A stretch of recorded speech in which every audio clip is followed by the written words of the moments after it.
Item Number: SCP-009. Object Class: Euclid.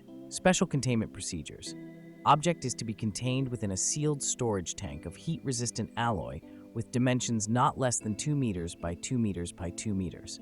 Under no circumstances should SCP-009 be exposed to temperatures in excess of 0 degrees Celsius when not undergoing testing, and no water-based solutions shall be allowed within 30 meters of the object's containment area.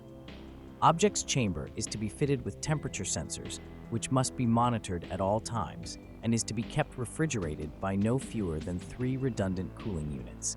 Any malfunction of sensors or of coolant systems is to be reported and repaired immediately.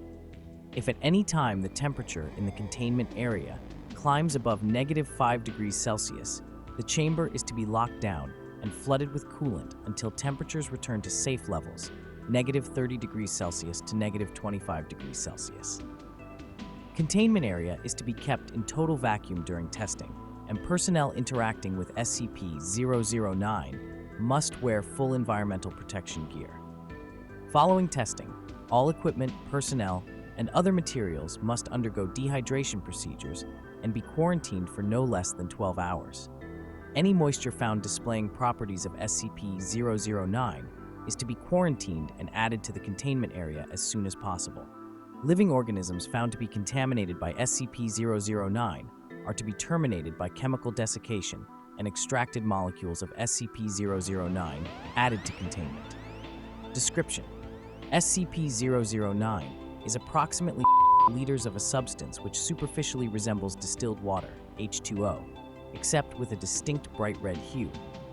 This red hue is discernible in all phases and serves as the most expedient method of identifying contaminated matter before its anomalous properties manifest. In contrast to mundane water, SCP-009 assumes a liquid phase at temperatures between -100 degrees Celsius and 0 degrees Celsius, and a solid state above those temperatures. At temperatures below -100 degrees Celsius, SCP-009 vaporizes into a gaseous phase similar to steam. Examinations of the atomic structure of SCP-009 have proved inconclusive. The substance appears to be identical to normal water molecules, with the exception of redacted, in contrast to standard laws of enthalpy. Dr. Site resident expert on xenospatial physics suggests that SCP-009 may originate in a universe with alternate physical laws. The most hazardous property of SCP-009, however, is its ability to contaminate normal H2O. When in contact with any aqueous solution, SCP-009 will, through unknown mechanisms, transfer its anomalous properties to other objects and creatures. Testing has shown it capable of assimilating ice, steam, tea, fruit juice, seawater, blood, and data expunged. The time it takes for this process to occur varies depending on temperature and the exact chemical composition of affected matter, and had been observed as taking between 3 minutes and hours. Experiments on D-Class personnel have illustrated the process of conversion by the substance, which has been found to follow a consistent pattern.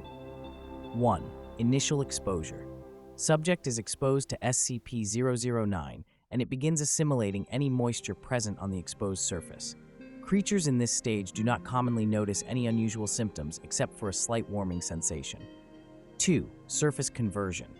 Frost begins to form on the exposed area as the heat produced by the subject and SCP-009 itself raises its temperature above 0 degrees Celsius. This stage can take anywhere from 1 minute to hours, during which time subjects begin to feel redacted crystals from the epidermis. 3. Deep tissue conversion. Exponential increase in temperature of SCP-009 causes runaway reaction throughout subject's body, resulting in redacted. Actual blood loss is minimal due to ice crystals, redacted, allowing subjects to remain alive and conscious for up to hours. 4. Data expunged. Testing on D-Class personnel was discontinued as of 23rd of April 20th. Addendum. Circumstances of retrieval. Subject was found in Alaska on November 5th, 19. The Foundation became involved after reports were obtained from the native tribe, who came across the mangled bodies of a team of seal hunters which had apparently been shipwrecked censor, thus kilometers from the village. All victims were found encased in red ice. Cause of death recorded as internal bleeding, though closer examination found, redacted. It is surmised that the low ambient temperatures in the area slowed down the freezing process. This prolonged the time to total conversion by hours and allowed the victims to remain conscious until data expunged. Origin of SCP-009 is currently unknown. Investigation into similar events or materials in the area is ongoing. Evidence at the scene suggests, redacted, possibly involving SCP. See Exploration Log A009-1 for details. Addendum, November 9, 19. After initial report and retrieval of specimens, it was confirmed that the arachnoid entity found by MTF-B7, see attached file, was indeed a previously unknown instance of SCP-3023. Investigation has revealed the instance originated in redacted as a result of data expunged. Addendum, December 6, 19. After repeated inquiries, it should be noted that the portion of coastline upon which the initial victims were found was barren rock approximately meters from the seashore and was sufficiently dry and cold to prevent significant contamination of the surrounding area. Had the site been closer to the water, there is little doubt an extinction-level event would have ensued. Consideration of upgrading SCP-009 to Keter class under review. Addendum, December 16, 20. Supercooling of SCP-009 for the purposes of experimentation is disallowed until further notice. Personnel are advised that liquid nitrogen is only to be used on the subject in controlled amounts and only until temperatures have reached acceptable levels. Related note, possible application of SCP-009 in cold fusion research pending evaluation. Memo from O5 Command, January 9, 20. We've decided to keep this thing Euclid for now. We understand the concerns raised, but as long as you keep the power on and nobody goes near its containment area, there shouldn't be a problem. That's why we're keeping it in sight, after all. As for the cold fusion research, we're putting a pin in that for now. Frankly, we don't have it in the budget for another snafu like site. The salvage team still hasn't found Dr. Redacted. Cross-testing report. 9507-F23. The following experiment record was recovered via a chance occurrence of SCP-507, shifting into a universe in which the described test was carried out using SCP-107. The applicability of the reported findings to our own universe is pending review. Input: 10 milliliters of SCP-009. Result: red snow fell in test area for 27 minutes with moderate intensity. Grass growing in test area began runaway reaction, which ended with entire area being frozen within minutes.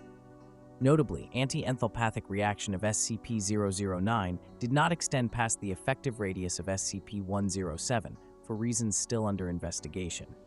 Non-grass plants in area turned bright red in color, greatly expanded, and mutated to display cyan-colored tentacles, similar to those of species Drosera capensis. Mucilage produced by these tentacles later found to be tiny beads of SCP-009. How the plant is able to survive with SCP-009 integrated into its cell structure is currently under investigation, with preliminary hypothesis being the plant is a reflection of flora from the substance's native universe. SCP-009 is an extremely hazardous anomalous substance that superficially resembles red-colored water, but possesses properties that defy conventional physics. Uniquely, it remains liquid at temperatures below 0 degrees Celsius and solidifies when warmer, a reversal of normal water behavior. Its most dangerous attribute is its ability to contaminate and transform any water-based substance it contacts, including bodily fluids, by imparting its anomalous properties to them. Should SCP-009 ever breach containment and enter the wider population, the consequences could be catastrophic. Its capacity to assimilate moisture means it could rapidly spread through water sources, converting them and potentially disrupting ecosystems on a massive scale. Living organisms exposed to SCP-009 undergo a rapid and fatal transformation, as the substance replaces the moisture in their bodies, leading to severe physical harm and death. An uncontrolled release could lead to an extinction-level event, especially if it contaminates large bodies of water like oceans or lakes. The Foundation's stringent containment protocols, including maintaining extremely low temperatures, and preventing any contact with water are crucial to preventing such a disaster.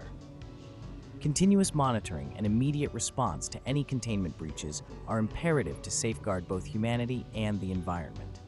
SCP-009's existence underscores the importance of diligent containment and the potential global risks posed by anomalous substances.